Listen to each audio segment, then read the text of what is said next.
Bueno, miren, les decía yo que les voy a compartir un artículo sobre la traducción de San Jerónimo, que hizo San Jerónimo del libro de Tobit.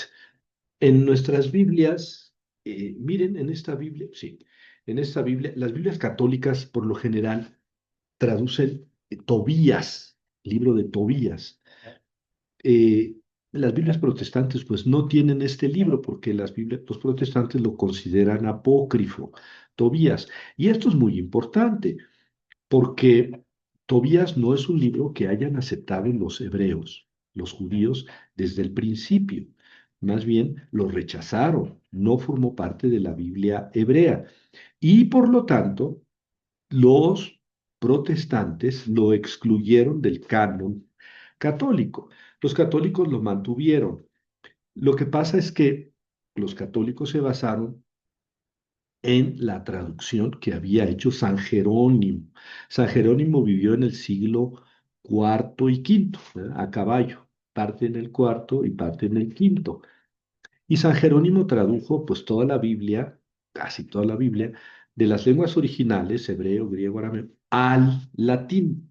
Fue una Biblia que tuvo mucho éxito, se utilizó durante muchos años, muchos siglos, y es la Biblia llamada Vulgata, ¿verdad? En la Iglesia católica, inclusive, pues las traducciones que se hacían al español se hacían del latín al español. Eso quiere decir que había pasado del hebreo al latín y de ahí al español.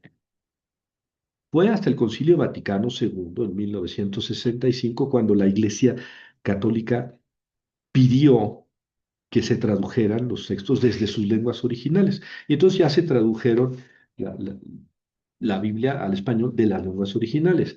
Y el libro de Tobit, pues no tenemos el texto hebreo original ni el texto arameo, y no sabemos cuál era más original. Ni siquiera sabemos si el hebreo o el arameo eran originales. A lo mejor el original era el griego, pero como es el único que tenemos completo y el que hemos tenido siempre, ese es el texto, digamos, original. Pero resulta que Jerónimo, cuando lo tradujo a latín, hizo una mala traducción, hizo algo que los traductores no deben hacer. Pero yo tengo que disculpar a Jerónimo primero que nada. Jerónimo no quería traducir este libro porque él no lo consideraba parte de la Biblia. Oye, Javier, pero era católico y tenía... No, no, calma, calma. En esa época no se había decretado un canon de la Iglesia Católica. Había discusiones sobre qué libros sí y qué libros no. Y Jerónimo era de la idea de que tenía que aceptarse, adoptarse el canon que había del Antiguo Testamento que habían aceptado los hebreos. Es decir, Tobit no era parte de la Biblia para Jerónimo. Que sí fuera parte de la Biblia, eso se decretó más adelante.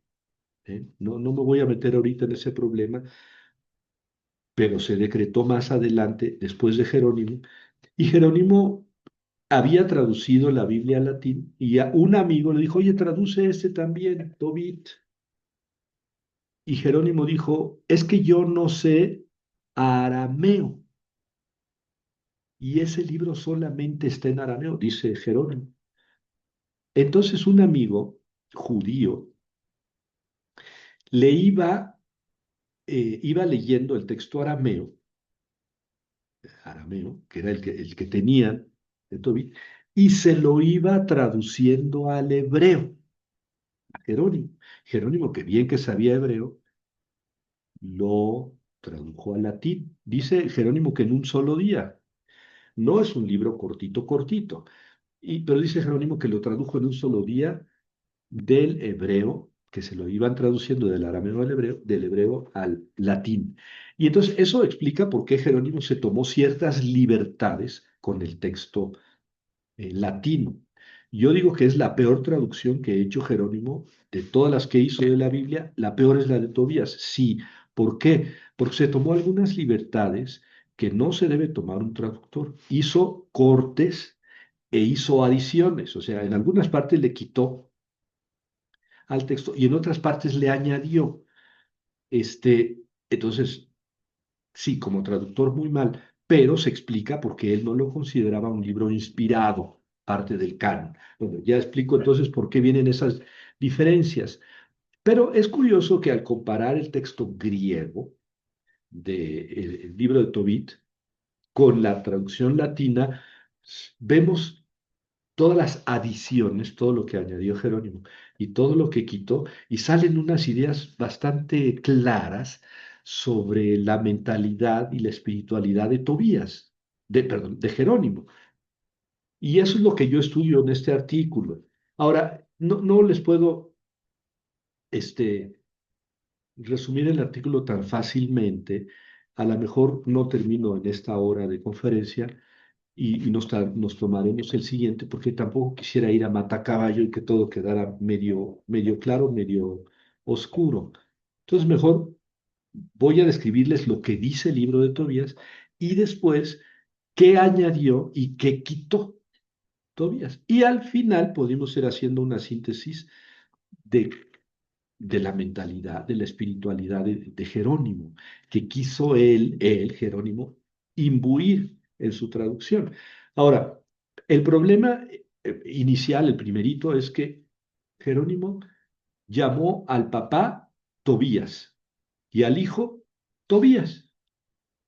Entonces, Tobías, Tobías, Tobías, Tobías, para arriba y para abajo, cuando en el libro, en griego, que es el más original que tenemos, bueno, y también en el texto, los textos que hemos encontrado en arameo, el papá se llama Tobit y el hijo se llama Tobías. Entonces ya hay una diferencia. Y el protagonista fundamental del libro no es el hijo, ahorita lo vamos a hablar de ese libro, es el papá. Entonces debe llamarse Tobit el libro. Ese es su nombre, Tobit.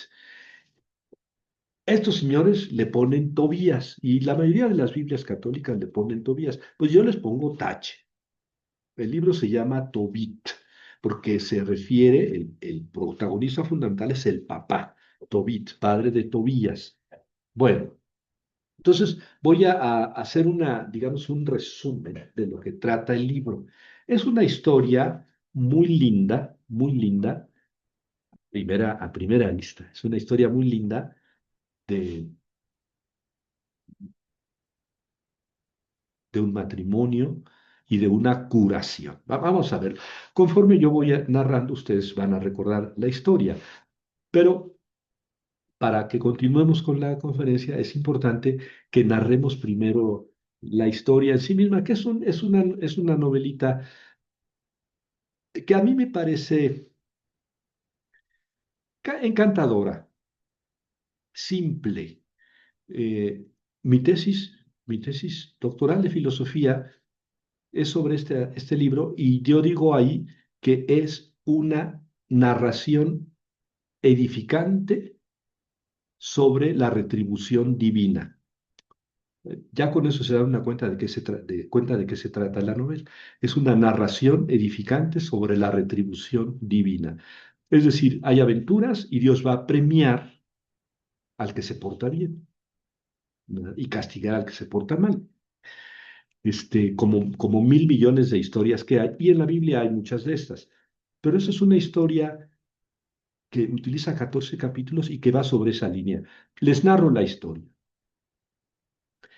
Tobit es una persona de la tribu del norte, ¿verdad? De la tribu de Neftalí, ¿verdad? Que fue deportado cuando vino Sargón II, rey de los asirios, y derrotó a los israelitas, los deportó a Nínive, a la capital del imperio asirio, y allá fue a parar Tobit, ¿verdad? Estando allá se casó con una mujer llamada Ana, también de israelita. Y su comportamiento, a pesar de todo, era siempre conforme a los mandamientos de la ley, ¿verdad? Incluso cuando estaba en Israel, en la tribu de Neftalí, él iba a Jerusalén. Recuerden que los del norte habían puesto su santuario, uno en Dan y otro en Beersheba, para que no tuvieran que ir a Jerusalén a adorar a Dios como los judíos, como los del sur. Y entonces él era respetuoso del templo de Jerusalén y allá iba a dar sus ofrendas, sus diezmos y todo, y tenía un hijo llamado Tobit, ¿verdad? Le fue muy bien, le fue muy bien, ganó mucho dinero y fue a Ecbátana de Media, Media allá en Persia, a dejar unos costales con dinero a un amigo de él llamado Gabael, ¿verdad? Este, entonces se casó con Ana y tuvo un hijo al que llamó Tobías. ¿Verdad? Él daba muchas limosnas, era muy generoso. Cuando había persecución contra los judíos allá en Nínive, él escondía los cadáveres porque no los tenía prohibido enterrarlos. Él escondía los cadáveres y ya de noche los sepultaba. Y ya ven que para los judíos, pues era, para los israelitas era una ignominia dejar un cadáver sin enterrar, ¿verdad? Y entonces, bue- eh, Tobit estaba en su casa y a su hijo Tobías, ¿verdad? Y había una fiesta, la fiesta de Pentecostés, la fiesta mm, eh, judía de Pentecostés. Y entonces le dice Tobit a su hijo Tobías, hijo, ve a ver si hay algún pobre de los nuestros judíos que quiera venir acá a comer con nosotros la fiesta, porque era muy piadoso él. Y entonces el hijo le dice, fíjate que encontré a un muerto. Y entonces Tobit dejó la fiesta, dejó lo que estaba haciendo y fue a esconder al muerto para irlo a sepultar en la noche. Y ciertamente fue y lo sepultó. Y cuando regresó, pues estaba muy cansado y se acostó, ¿no? Se acostó afuera, fuera en el patio, pues fuera de techo. Y entonces no se fijó y cuando pues arriba había un nido de golondrinas y las golondrinas le hicieron caca en los ojos y él no se dio cuenta, pero quedó ciego. Así les surgieron unas manchas blancas y quedó ciego. Y todo pues por andar de piadoso, ¿verdad? Y la gente le decía, oye, tú te arriesgas a que te maten por andar de piadoso, sepultando a los muertos, ¿no? Pero él no tenía miedo de eso, ¿verdad? Entonces Ana, su esposa, que ya era grande, tuvo que dedicarse a trabajar, parece que hacía labores de mujeres, algo así como costura, ¿verdad? Y un día los patrones de su esposa Ana, estamos en Nínive, ¿eh? No eran judíos, no eran israelitas. Sus patrones le dieron un cabrito porque seguramente venía la fiesta de Pascua, ¿verdad? Y entonces ya saben que matan un corderito, los judíos en fiesta de Pascua. Y entonces sus patrones le dieron un cordero, además de su salario. Y cuando llegó a la casa bien contenta, Ana, eh, Tobit escuchó balar al animal y Tobit estaba totalmente ciego y le dice, oye, Ana, ¿de dónde salió ese cabrito? Me lo dieron mis patrones. No lo habrás robado. Nosotros no podemos comer, y menos en Pascua, nada robado. Y entonces la mujer se enojó. Me lo dieron como regalo, además de lo que me pagaron. Y dice, y Tobit no le creyó y le replicó. Ana se enojó con su esposa y Ana le dice, oye, ¿dónde están tus limosnas? ¿Dónde está tu cumplimiento de los mandamientos? Es un reproche muy duro porque si tú eres limosnero en el sentido de que das limosna y cumples los mandamientos, ¿por qué estás ciego y en la pobreza? ¿Verdad? Y es que también la hizo enojar porque no le creyó que le había regalado el cabrito. ¿Verdad? Entonces, Tobit subió parte de la habitación superior y se puso a hacer oración a Dios y le dijo, Señor, mejor quítame la vida, ¿verdad? Mejor quítame la vida. porque yo ya no aguanto tanta humillación ni tanto desprecio. Ordena, Señor, que sea liberado de esta angustia. Mándame ir al lugar eterno, ¿verdad? Bueno, termina esta escena y se van las cámaras de televisión. No voy a mencionar a ninguna de las dos, que ninguna me gusta, pero las cámaras de la televisora se van a otro lugar, a Ragués de Media, y ese mismo día que Tobit estuvo haciendo oración, pidiéndole a Dios que lo matara, Sara, Sara, eh, hija de Raguel, fue insultada, le insultaron los servidores de su padre, porque ella había sido casada 7 veces. ¿Sí?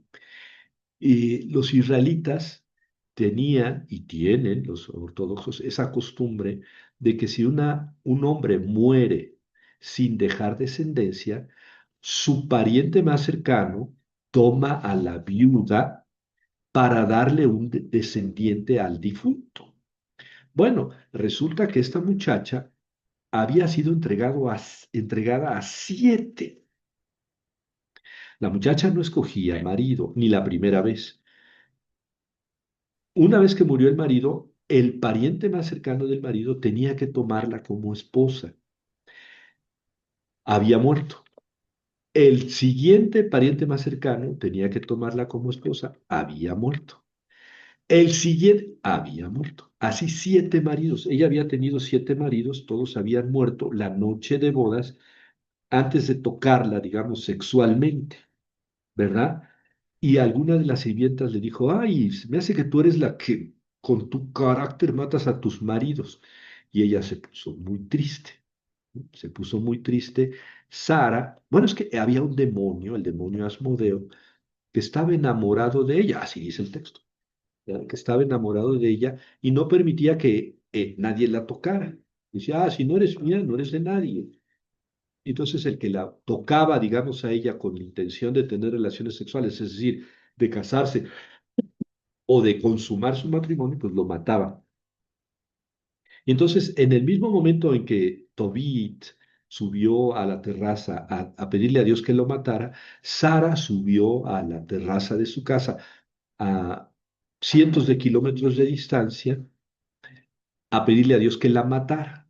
Porque, bueno, también imagínense que es una muchacha, yo no sé, el primer matrimonio, cuando muy joven, pues tendría que tener ella 13 años, no creo que menos. Se muere el marido y cuánto tiempo pasó en que viniera el siguiente. A lo mejor no pasó mucho tiempo, pero ¿qué tal con el tercer marido? ¿Y qué tal con el cuarto? Y yo no me imagino que el quinto, el sexto y el séptimo vinieran uno tras otro. Entonces, tenemos que pensar que es una muchacha no tan joven, bueno, no una anciana, pero por lo menos 18 o 20 años, que había sido entregada a 7 personas y las 7 habían muerto. Ahora, no es que ella quisiera, ella tenía que ser tomada como mujer y el varón que fuera el pariente más cercano del difunto tenía que tomarla, tampoco era libertad. Podía decir que no, pero a él le tocaba tomar a la mujer. Bueno, entonces, Tobit se acordó de la plata que había dejado allá en Gabay, les dije que le había ido muy bien un tiempo, y le dijo, le voy a decir a mi hijo que vaya por ese dinero, ya que yo ya estoy de salida, ya me voy a morir, ¿verdad? Le dijo, hijo, sepúltame dignamente, respeta a tu madre, haz limosna, cumple con la ley, todos los consejos piadosos de un judío a su hijo. Te informo que dejé 400 kilos de plata, depositados en casa de Gabael, en Ragués de Media. Aquí está la mitad del contrato, la otra mitad la tiene él, ¿verdad? Entonces tú le presentas la mitad, él dice, sí, te corresponde, aquí está tu dinero. Este, y le dice Tobías a su papá Tobit, sí, papá, nada más que yo no sé. ¿Cuál es el camino a Ragués de Media? Eh, eh, eh, y cómo me va a dar el dinero? Ya le explicó lo del dinero. Y le dice, bueno, búscate un guía, le dice Tobit, búscate un guía que te lleve a Ragués de Media y le pagamos, ¿verdad? Con lo que te pague a ti, Gabael, con el dinero que te dé 400 kilos de plata, pues le damos su parte y ya, ¿verdad? Aunque sea la mitad, pero tú traes la otra parte, ¿verdad? Y entonces ve a buscar quién te guíe. Y entonces Tobías sale de la casa y saliendo de su casa se encuentra un muchacho que le dice, ah, fíjate, ¿y tú quién eres? Ah, pues yo soy un guía, yo soy un guía. Ah, oye, ¿tú conoces Ragués de Media? Sí, lo conozco perfectamente. Tengo tiempo, no te cobro mucho y te puedo llevar. Le dice, ah, oye, ¿de qué familia eres tú? No, pues yo soy tu familia de tu papá, pero fíjate que, etcétera. Ese era el arcángel Rafael, pero nadie se dio cuenta. Hasta el final de la historia, bueno, hasta el final nosotros nos damos cuenta muy rápido porque el narrador nos dice que era el arcángel Rafael, pero ninguno de los personajes se da cuenta que es él, sino hasta el final de la historia. Y entonces le dice, oye, ¿me llevas y te pagamos? Sí, te llevo con mucho gusto. Entonces ven con mi papá para que te conozca, ¿verdad? Y entonces Rafael entra y le dice, alegría para ti. Y le dice Tobit, ¿cómo? ¿Qué alegría para mí? Te estás burlando, ¿verdad? ¿Puedes llevar a mi hijo a media? Sí, sí lo puedo llevar. Conozco perfectamente las... Y también conozco a Gabael, lo conozco muy bien, para que te dé el dinero. Muy bien, yo me comprometo a traer a tu hijo con ese dinero, ¿verdad? Y entonces Tobit queda muy contento y le dice a Tobías, prepárate para el viaje porque te vas a ir con él, ¿verdad? Y entonces Tobit le dice, bendito seas hermano, llévate a mi hijo. Y la mamá Ana, la mamá de Tobías, se puso a llorar y le dice, ¿por qué mandaste a mi hijo? ¿Acaso no es el bastón de nuestras manos el que siempre va y viene con nosotros? Esa plata no aumentará nuestro dinero, sino que hará que perdamos a nuestro hijo. O sea, pues sí, era un viaje por las montañas y con mucho dinero y pues era poner en peligro la vida del hijo. Y ahora como el hijo tenía que pedirle al papá autorización de quién iba a ser el guía, se entiende que el hijo era un muchacho joven todavía. Y entonces le dice a Ana, con lo que el Señor nos da para vivir, todo está bien, pero tú por tu codicia pones a riesgo la vida de nuestro hijo. Y Tobit le dice a su esposa, no te preocupes, no temas por él, hermana, un ángel bueno lo acompañará, le dará buen viaje y lo hará volver en paz. Entonces Ana dejó de llorar, ¿verdad? El caso es que el muchacho se prepara, ¿verdad? Y van por el río Tigris. Nínive está sobre el río Tigris en el norte, ¿verdad? El muchacho van de camino ya, ¿verdad? Forasteros, de camino hacia Gbatana de Media y se acercan a un río para la base, ¿no? Y sale un pez enorme que se quiere comer a Tobías. Y entonces Tobías se asusta y grita y se echa para atrás. Y Rafael, este, en la novela se llama Azarías, le grita, no, no, no, no, atrápalo, atrápalo, sácalo del agua, que se muera, que se asfixia. Y ya lo hizo Tobías, dice, ahora sácale el corazón, el hígado y la hiel, la bilis. Y lo demás lo salas y nos lo llevamos comiendo en el camino, ya tenemos provisiones. Y entonces, bueno, al rato, al día siguiente le pregunta a Tobías, oye, ¿y por qué me pediste que sacara el corazón, el hígado y la bilis? Le dice, es que mira, si tú pones el corazón y el hígado del pez en un brasero y ahí, por ahí hay una persona que esté poseída, por un demonio, el demonio se va inmediatamente y no regresa nunca. Es algo así como una magia, pero religiosa. Este, el demonio se va y no regresa nunca. Bueno, eso no tenía por qué resultarle conocido a Tobías. Y le dice, ¿y la bilis? ¿Para qué la quiero? Dice, es que si hay una persona que tenga manchas blancas en los ojos y no pueda ver, y tú le untas la bilis del pez en los ojos, se le caen las manchas blancas y vuelve a ver normalmente.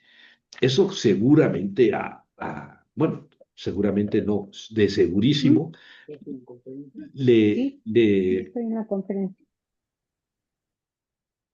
le sonó a Tobías porque pues, era la situación de su padre, ¿verdad?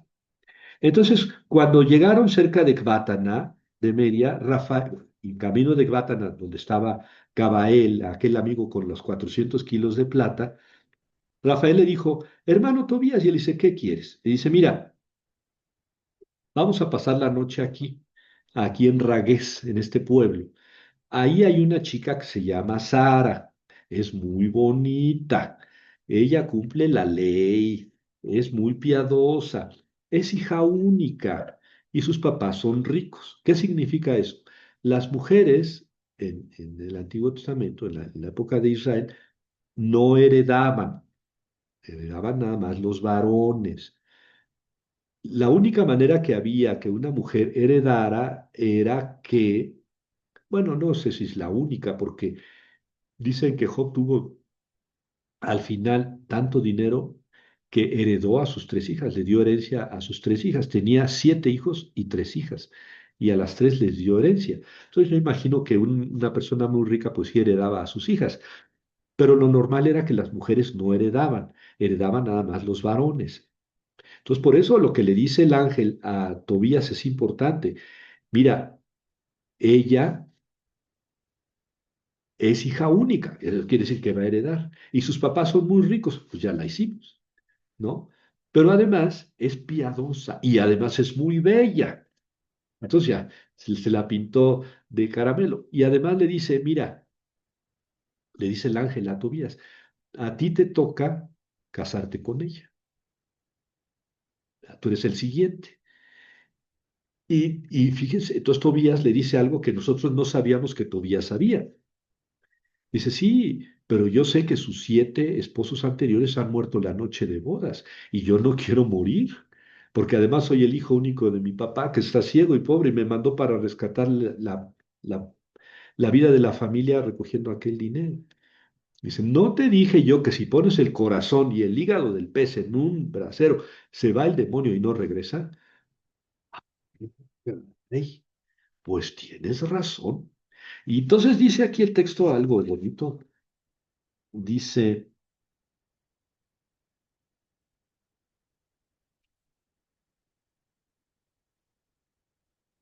eh,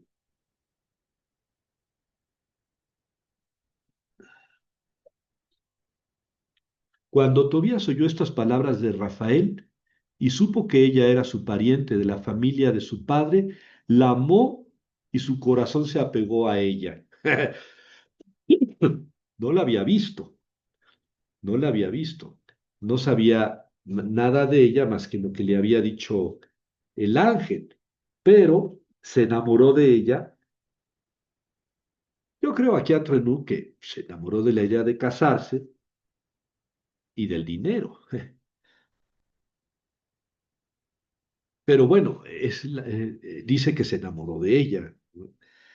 Total que cuando llegan ahí se hace un poco largo el asunto, pero le dice Tobías a Rafael, Rafael, antes de que nos vayamos a dormir, diles lo que me dijiste a mí, que me quiero casar con su hija. Y esto lo escucha el papá de la muchacha, de Sara, Raúl, lo escucha y le dice, no, no, hijo, no te apures, no te apures, mañana descansen, coman, tómense un tecito, y mañana platicamos. No, no, no, no, no, yo quiero casarme hoy con ella. Entonces el papá, de aquí viene lo chusco, ¿verdad? Dice, bueno, ¿Estás seguro que quieres casarte hoy con ella? Sí.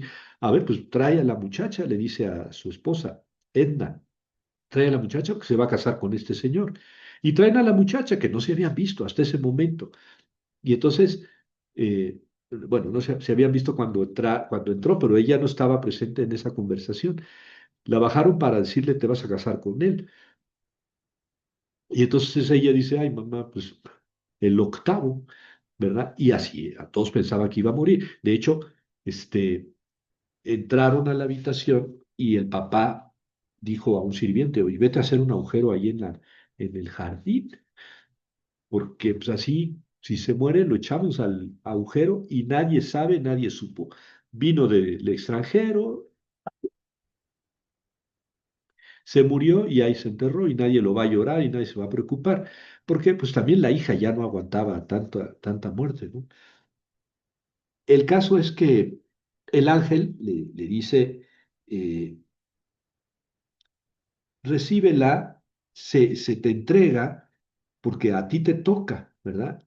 Y también el papá de la muchacha le dice, mira, no, ya, ok, te la voy a dar, pero no tiene que ser ahora, no se la puedo dar a nadie más porque a ti te toca. Les digo que era una ley, la ley del levirato.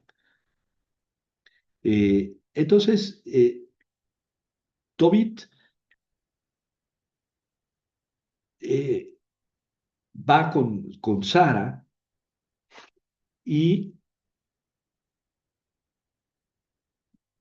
le dice, hija, hermana, levántate, vamos a hacer oración para que nos dé misericordia y salvación antes de tener relaciones sexuales, porque ya se habían casado. La boda duraba 15 días, 8 días normalmente. Esta iba a durar 15 porque estaban tan felices si subsistía el muchacho la primera noche. Pero ya todos sabemos que iba a subsistir y que se iba a curar la muchacha. O sea, por eso les digo que el cuento es muy delicioso, encantador, pero pues no tiene tensión porque ya de antes nos había dicho que iba a pasar, ¿no? Entonces, le dice, antes de acostarse, le dice, hermana, vamos a hacer oración, ¿verdad? Y Tobías dice, bendito seas Dios de nuestros antepasados, bendito sea tu nombre por siempre, que los cielos y toda la creación te bendigan eternamente. Tú creaste a Adán y para él creaste a Eva, su mujer, para que fuera su ayuda y su apoyo. De todos, de ellos dos proviene toda la familia humana. Tú dijiste, estaba haciendo oración Tobías, no está bien que el hombre esté solo, hagámosle una ayuda semejante a él. Yo no tomo a esa hermana mía por deseo impuro, sino con intención sincera. Derrama tu misericordia sobre ella para que lleguemos juntos a la vejez. Y los dos, ella y él, dijeron amén, amén. Y se acostaron a tener relación sexual, porque la boda empezaba la primera noche con la relación sexual, ¿verdad? Y entonces le dice el papá a la mamá de Sara, dice, envía a una muchacha que vaya con una lamparita y sigilosamente abra la puerta y nos diga qué pasó. Porque esperaban que se muriera el pobre de Tobías, pero se acordó este muchacho, puso el corazón y el hígado en el brasero. Y salió el demonio Asmodeo, salió de la muchacha, Rafael el arcángel lo agarró en pleno vuelo y se lo llevó a Egipto y lo aventó por allá al desierto. Este, mm, y entonces llega la muchacha con la lamparita y abre la puerta y, a ver, yo voy a hacer socarrón, pero ustedes me explican. ¿Qué vio la sirvienta? No lo sabemos. Lo que yo me imagino es que se sonrió y bajó con Raúl y su esposa Edna, los papás de Sara, y les dijo, los dos están sanos, vivitos y coleando. Y sí, sí, hubo interacción sexual. No, el papá se puso feliz, ese no se murió, este no se murió. Y entonces, pues de noche y todo, manda sirvientes a hacer un banquete y una super fiestona. Y entonces, este, se, se levanta en la mañana y la fiesta dura 7 días y Tobías le dice a su suegro, le dice, déjame ir ya con mi papá porque estamos, pues no había chat, no había WhatsApp, ni correo electrónico, ni nada de esas tarugadas. Dice, mi papá ha de estar muy preocupado porque pues, yo soy un chavo y no he regresado. Y le dice, no, quédate otros 7 días conmigo porque mira que mi hija y que tú y que te la llevas. Total que se quedó otros 7 días, ¿verdad? Y a los 7 días, a los 14 días de la fiesta, dice, ahora sí déjame ir con... No, no, no, perdón. Antes de los 14 días, le dice a Rafael, le dice, porque habían ido allá por un dinero, ¿se acuerdan? Y entonces le dice Tobías a Rafael, dice, oye, hermano Rafael, que en realidad se llama Azarías en la novela. Dice, oye, hermano Azarías, ¿qué tal si vas allá con Gabael y le pides la plata que le dejó mi papá? Mira, aquí está la mitad del contrato, él te va a mostrar la otra mitad. Le dice Rafael, sí, claro que sí voy. Es una novelita, es un cuento. ¿Eh? ¿Quién iba a hacer eso, no? De ese grado de confianza de dejarle al mensajero que fuera por los 400 kilos de plata. Pues fue Rafael y Gabael, sí, cómo no, aquí está la otra parte del contrato, cómo no, pues vamos a la fiesta y le llevamos sus 400 kilos de plata al hijo de Tobit. Y sí, fueron a la fiesta y con la plata. Entonces, cuando se cumplen los 14 días, le dice Tobías a su suegro, le dice, ahora sí ya me voy, porque mi papá está muriendo de, pues, de la angustia de que no sabe de mí. Y entonces regresa, pero regresa con los 400 kilos de plata y con la mitad de la herencia de Sara, su esposa, porque era rica los papás y era hija única, y le dieron la mitad de la herencia. La otra mitad cuando muriera. Entonces va de regreso de Ecbátana a Nínive, Tobías con Rafael y camellos y sirvientes y sirvientas y joyas y cuanta cosa. Y y van lento porque pues va mucha raza de regreso. Entonces, Rafael le dice a Tobías, oye, Tobías, adelántate tú, yo me voy aquí con la comitiva, con todo la impedimenta, porque tu papá va a estar muy ansioso. Y entonces, sí, Tobías se adelanta y no olvides la hiel del pez, le dice Rafael. Entonces Tobías se adelanta y Ana es la primera que lo ve, la mamá.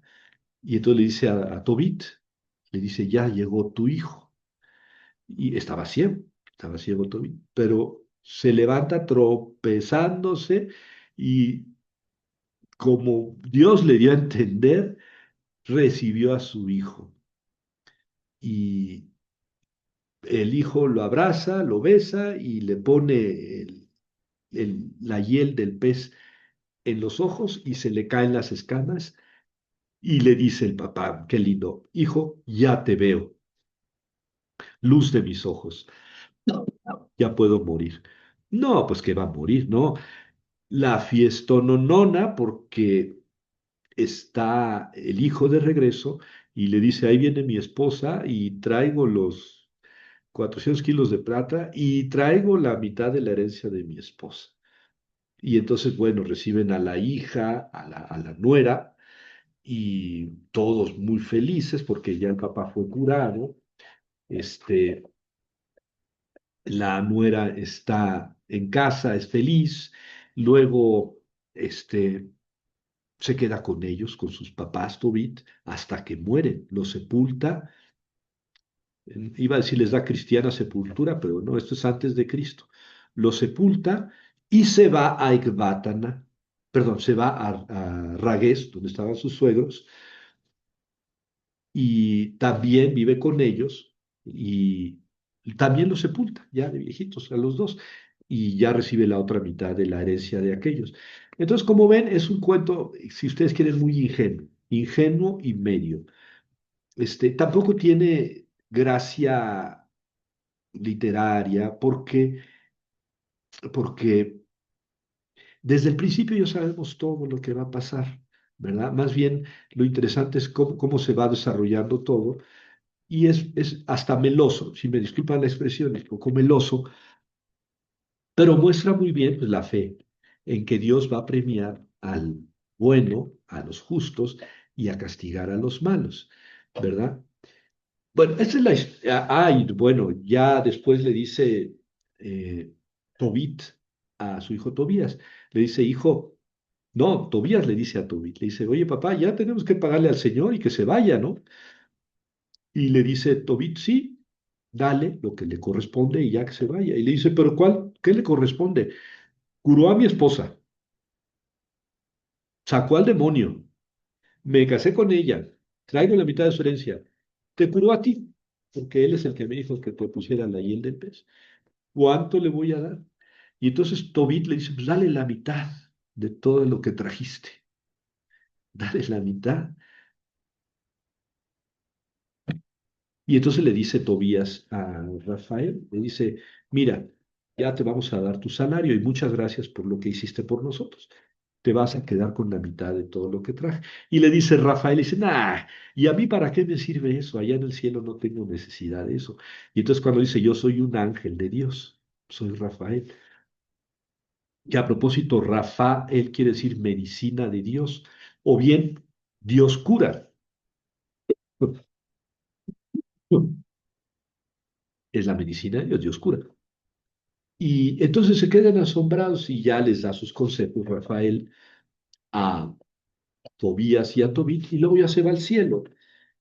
Y ya viene lo que les dije de la muerte de ya años después de Tobit y Ana, la sepultura, y luego ya se va Tobías con su esposa a Raguel de Media con los papás de Sara. Y ahí está la novelita, ¿verdad? Es un cuento muy sencillo, muy simple, y ahí está. El texto no sabemos si el original era hebreo, griego o arameo.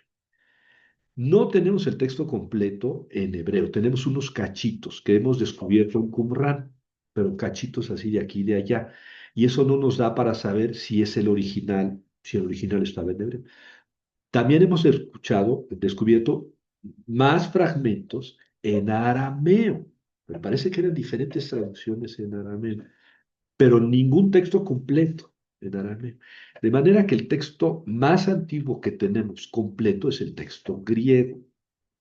Ahora bien, Jerónimo cuando tradujo este texto, lo tradujo, él lo dice, Jerónimo lo dice, lo tradujo del arameo. Ya les dije yo que un judío, amigo de él, le traducía del arameo al hebreo y ya Jerónimo traducía del hebreo al latín.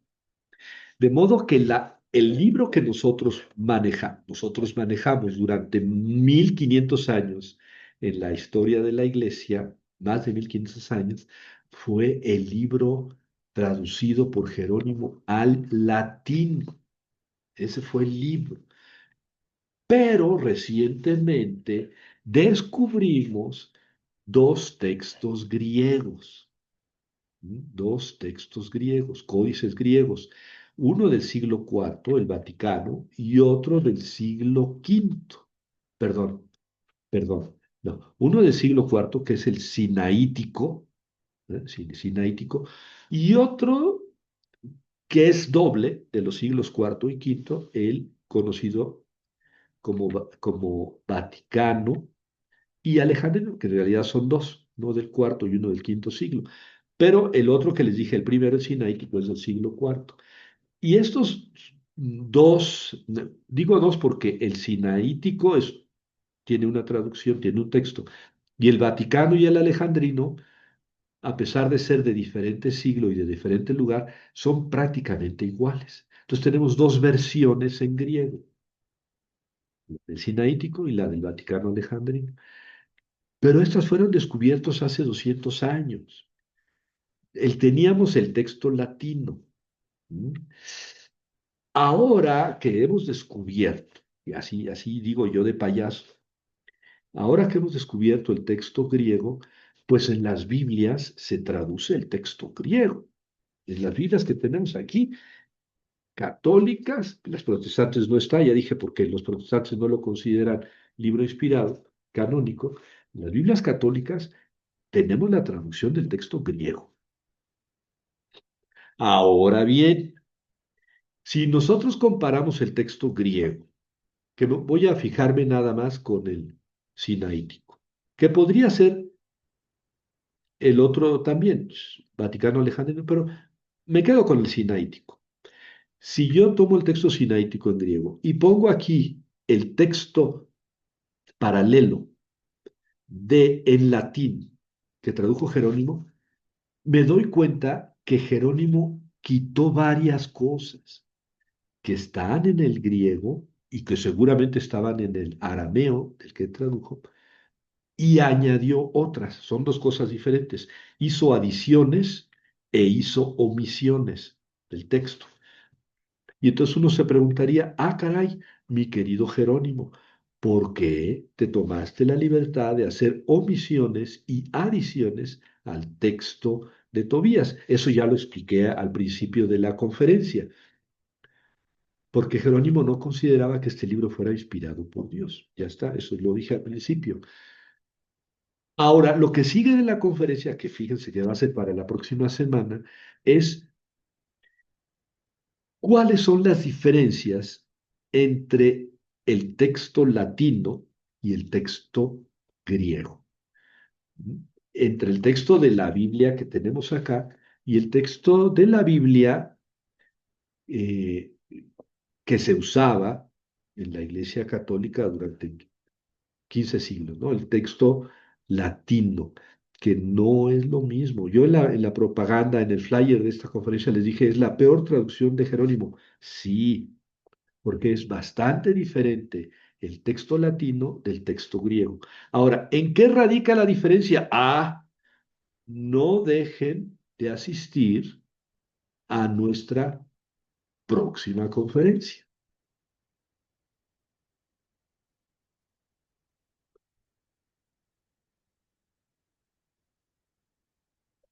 ¿Cómo ven?